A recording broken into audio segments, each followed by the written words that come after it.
Mario did, in fact, forget where he parked his car. Oh no. I think Mario lost his car already. He forgot where he parked his car. Oh my god. Here's some nuns. Okay. Nothing like a suitcase and European cobblestones. Welcome to Rome. I made it. While I'm waiting for Mario to find his car, I was just reminiscing on how literally 10 years ago, 2015, it wasn't 2016, not to hop on the social media trend, but it was 2015 the last time I was in Rome, arriving by myself from Scotland, where I was studying abroad, and I was meeting Mario, my cousin, for the first time. And now I'm landing in Italy by myself again. Mario's gonna host me for like 3 weeks in Rome, and we'll see where this adventure takes us. Okay, we're taking a pit stop. We're gonna buy the best tiramisu in Rome on the way home. Let's see what it's like.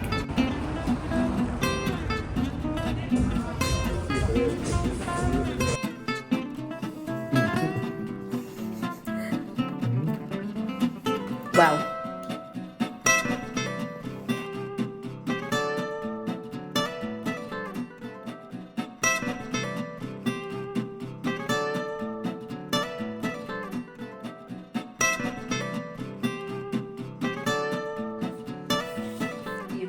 Breakfast.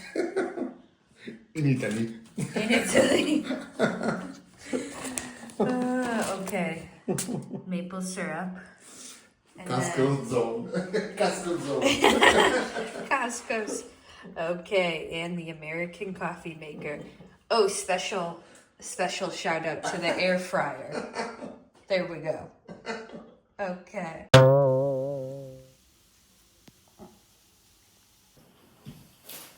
Coffee.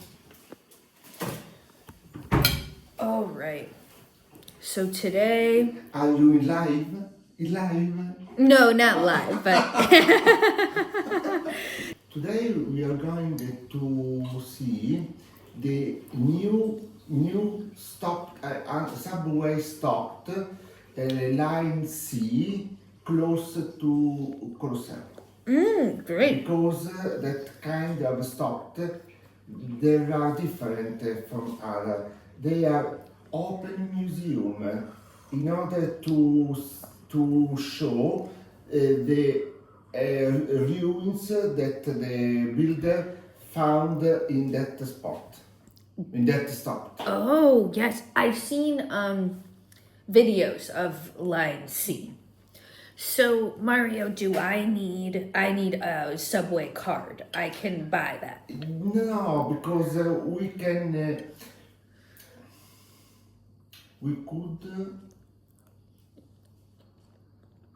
swing by before pop in now. We can dip in. dip in. Only to see the stop, not to take the subway. Oh, so we're not actually gonna take the subway. We have car. We have car. Dip in or pop in is correct. Yeah, we're gonna pop in. Swing by. We're gonna swing by, pop in, drop in.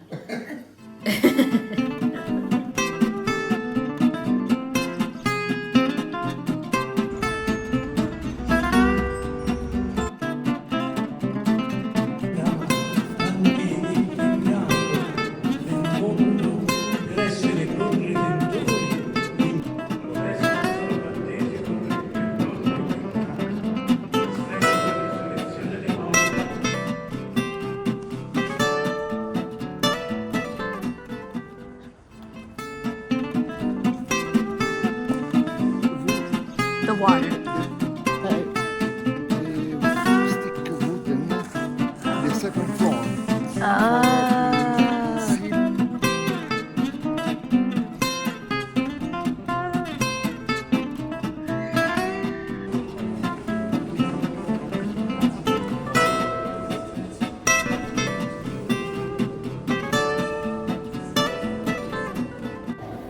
So we're at the Google Maps of the Roman Empire. Mario explained that when visitors used to come to the Roman Empire, they would stop at this really big marble map of the city and kind of study it. So it's massive. This is a replica of it. Column, ladder, steps. Yeah.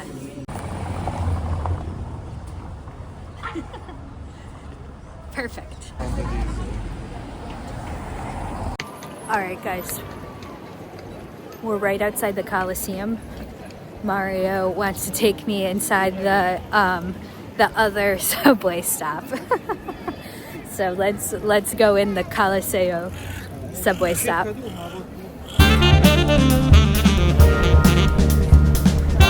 The subway. Right. We need to see the ruins. Okay.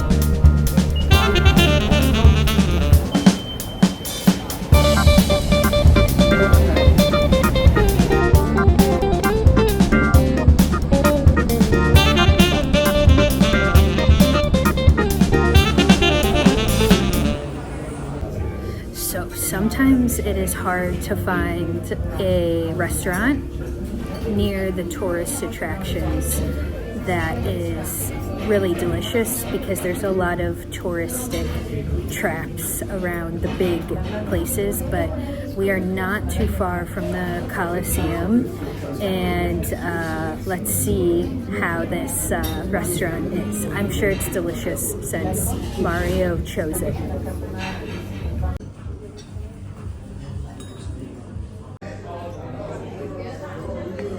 There we go.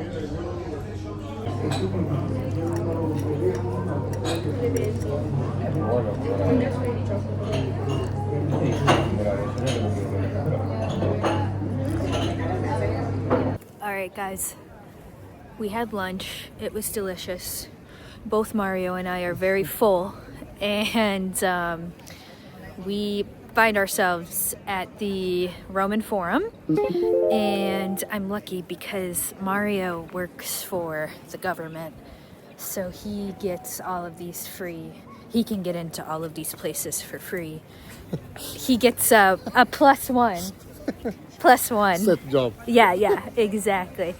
So I told Mario I wanted to see the Temple of Vesta, because if you are a student of astrology, you might know Vesta as one of the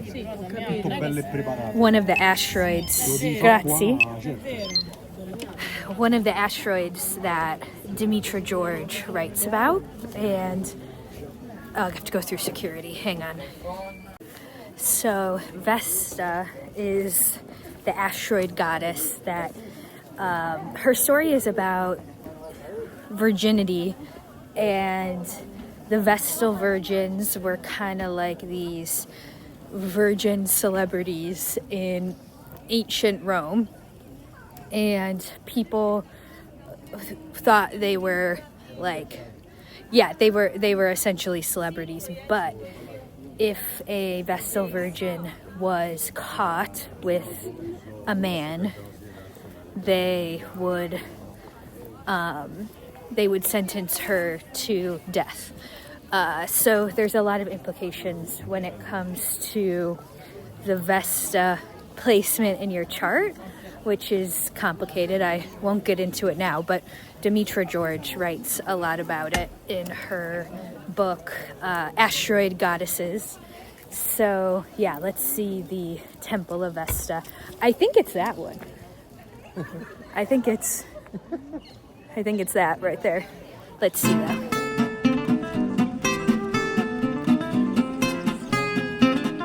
I'm showing Mario where it is. I don't think he doesn't know where it is, but I think I recognize it. Let's see if I'm right. I do. I was right. I see the sign.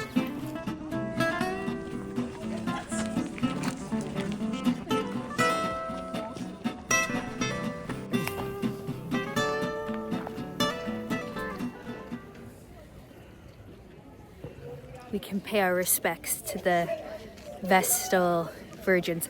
Actually, let's see. I'm gonna screenshot right now. Where is Vesta at this very moment? And I'll put it in the video.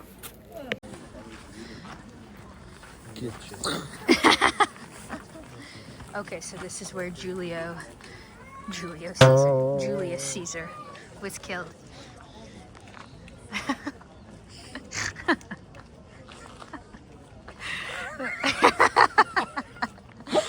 Mario's a tour guide.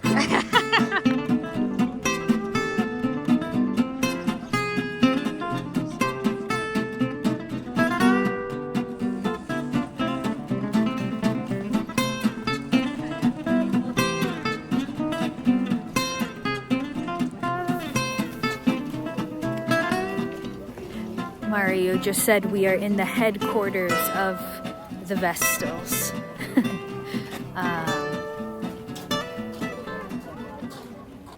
So the earliest homes of the priestesses were where we were standing. Okay, we'll give ask for the Vestals' blessing. Okay. Okay. There we go. We're back home now watching Saturday Night Live. Nightmares from the twisted mind of we did a reverse Santa on him. We came down the chimney with a bag, took him away.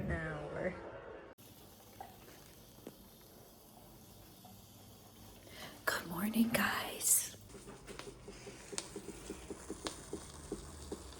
Okay, day 2. I'm embarrassing Mario in his own second day. I'm embarrassing Mario in his own neighborhood, vlogging like an American. Also, I brought my big American water bottle. But the plan for day 2, we're gonna go to Chinatown because Mario knows one of the things I'm most nervous about for potentially living in Italy is maybe not being able to access Asian food. So he's taking me to Chinatown today. We're gonna try a traditional Italian pastry. It's a Roman pastry. It's called the Roman pastry. Bakery?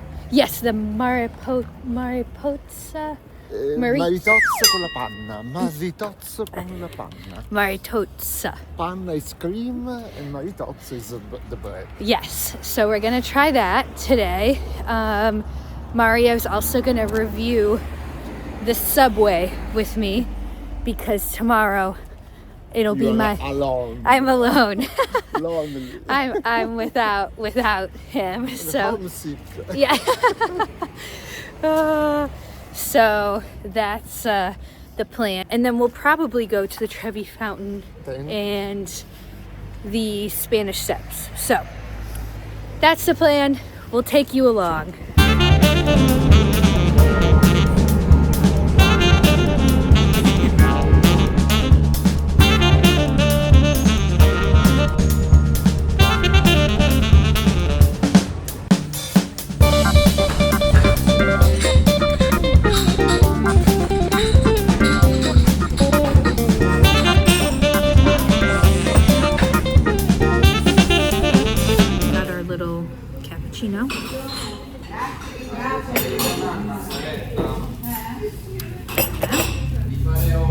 Wow.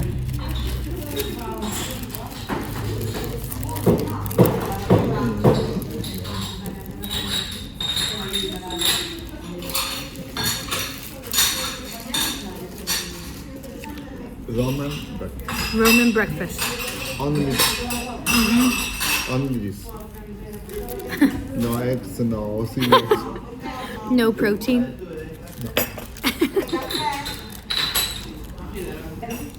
So the bread is like really sweet and almost chewy. So the bread is like sweeter than the cream on top. It's really, really good. It's light. I could see how This is like the traditional Roman breakfast because it's not overly... More in the past than currently. More in the past it was. Yeah, yeah.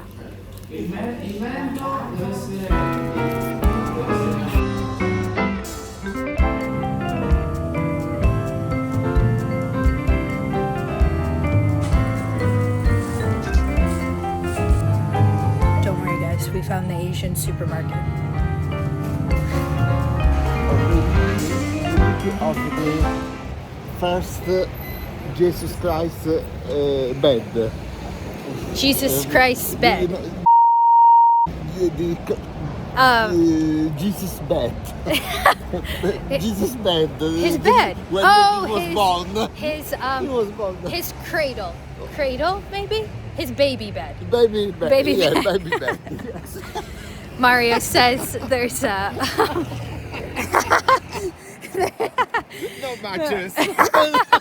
Not the mattress. The stove. The wood. yes. The wooden bed. Yeah. Mario says in this church there's Jesus's baby cradle, so we can maybe go see it. See. Gorgeous.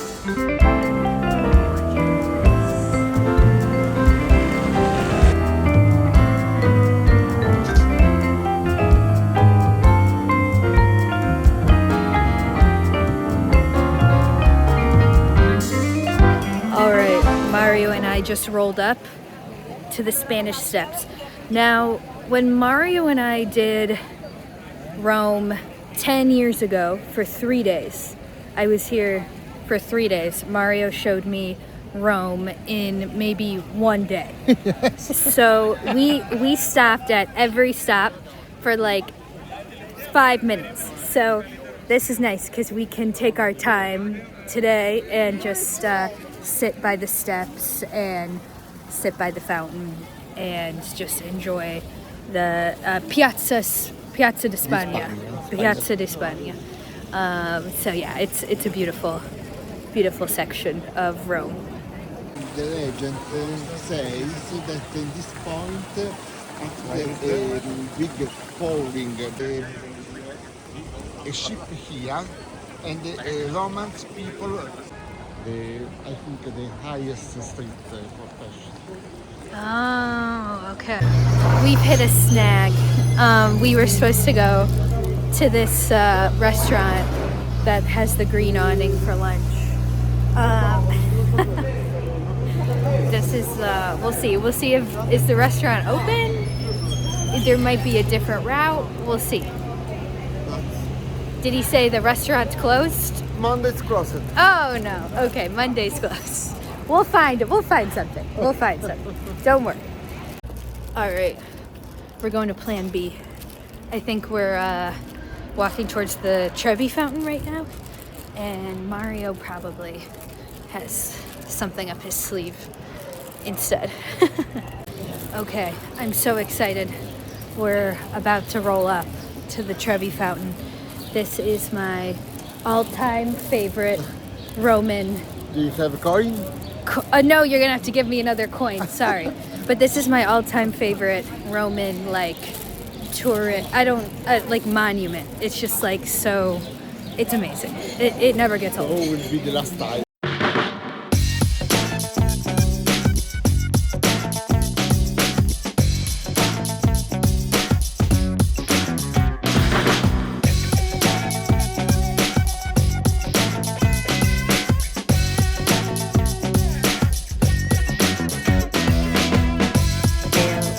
Just said he thinks the food is for tourists. We'll see. Let's taste test. Okay, finished lunch. Mario gave it a 3 out of 5 stars. I think I'd probably give it 4.1, 3.8 out of 5 stars. He was afraid they microwaved it. Do you still think they microwaved it or no?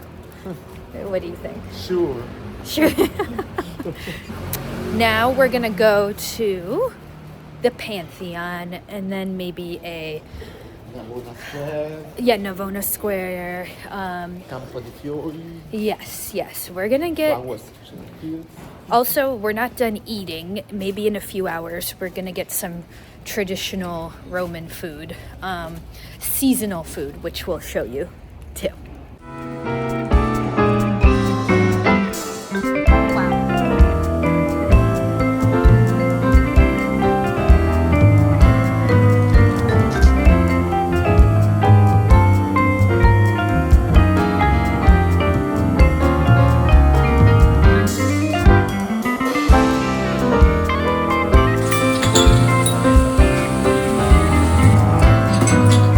Oh, that's okay. I understand.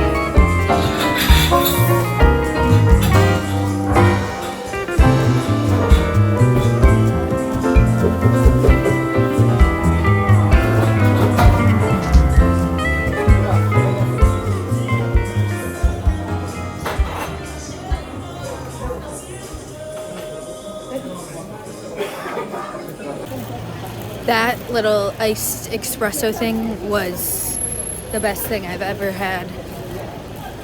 Top things I've eaten in Rome in the past 48 hours. It was so good. That's a good.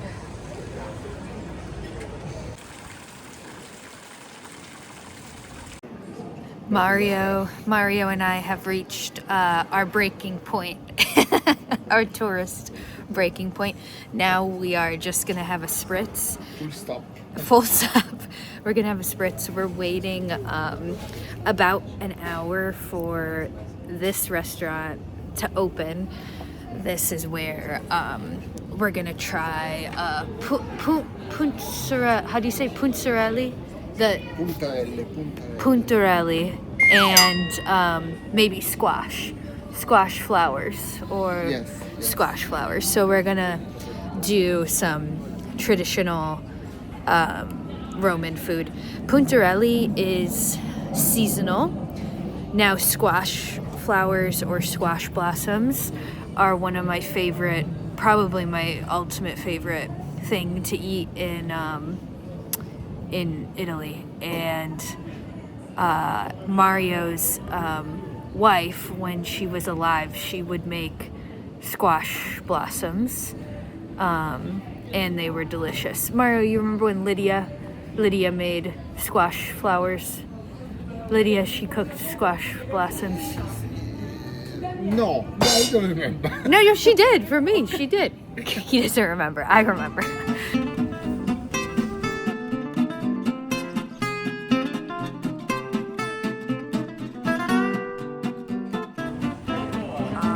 We're finally going in to this restaurant.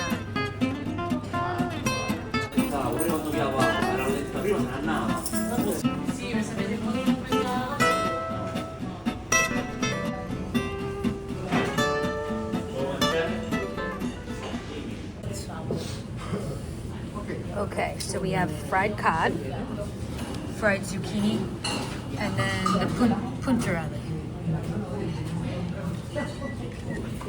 Hey guys, I totally didn't end the vlog in Rome. I am just still getting back into the swing of even making a travel vlog. Now I am standing in Umbria, which is an Italian kind of countryside, maybe 3 hours from Rome, where my grandma actually grew up around here. I'm at Mario's country house now, but stay tuned for video 2.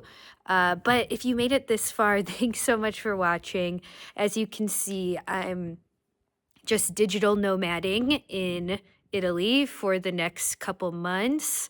I didn't really explain this in the beginning of the video, but maybe it's worth explaining now. I've been thinking about what it would look like to potentially live abroad. It's something that I've done before and something that I've thought about doing again. I just don't exactly know where. Most of you know my grandma was born in Italy. So there is a path to citizenship for a lot of children or grandchildren of immigrants from Italy to America or wherever. There are some pretty big issues with my citizenship case that have to do with when my grandma naturalized in the United States. So, citizenship could maybe be possible if I had like enough money to hire a lawyer, which I don't. So, I'm toying with some different visa options in Italy. They have a digital nomad visa, which isn't all that easy to get. They also have some a language learning visa route. You could also go to grad school here and get a visa that way. There's different ways to get a visa, essentially. But for me, where I was getting stuck was just this question of, well, if Italy, where would I go or where would I want to live? And it kind of felt like I really needed to answer that question before deciding if I want to pursue a visa or a degree or citizenship or whatever, win the lottery, hire a citizenship lawyer. So that's kind of what this trip is about. It's purely an experiment. It's only 90 days. And it's just experimenting with this question. Would I like to live in Italy? Is it the right place for me if I were to move abroad? I'm also exploring some like deeper questions about some difficulties of moving abroad. I would have to learn a whole new language. And as someone who has lived abroad before, I know how difficult assimilation can be. Last time I lived abroad was in Malaysia for about a year through a teaching program. But even then, there was a little bit more structure within the program that I was with, and I was in a program with other American teachers. So I was fully like living in Malaysia and working at a school, but still like there was like a controlled aspect to it, if that makes sense. And of course, same thing when I studied abroad in Scotland and in college. So, like, thinking about living abroad as an adult, I'm almost 31, it's a whole different thing, right? It's like a whole different um, goal, dream, ambition, but also kind of questioning, like, is this the dream? Is this right for me? Um, is there a different country that would be better? There's all these questions. So,